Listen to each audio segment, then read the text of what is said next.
त्याची प्लॅनिंग करायची गरज लागत नाही, कारण की दरवर्षी आपल्याला माहिती असतं की आपलं हक्काचं ठिकाण जे आहे हे कुठलं आहे आणि कुठे जाऊन आपल्याला जे आहे हे बस आपल्याला आपल्या गावी जायला मिळणार आहे. तर मला वाटतं हा चांगला उपक्रम या ठिकाणी दरवर्षी राबवतो.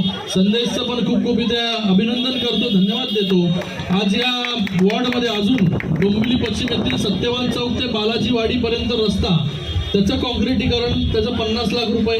त्याचबरोबर डोंबिवली पश्चिम देवीचा पाडा इथे डॉक्टर नानासाहेब धर्माधिकारी हॉल विकसित करणं, याच्यासाठी 1.5 कोटी रुपये हे देखील मंजूर झालेले आहेत.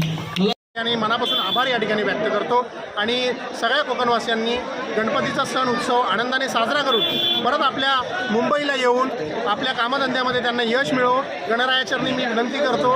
संपूर्ण कोकणवासियांना यश, आरोग्य, धनधान्य, संपत्ती, बुद्धी, सुख, समाधान, वैभव, अपत्य, आनंददायी, निरोगी, भयमुक्त, भरभराटीचं, सुख, समृद्धीचं आणि आनंदाचं आयुष्य या संपूर्ण कोकणवासियांना मिळो आणि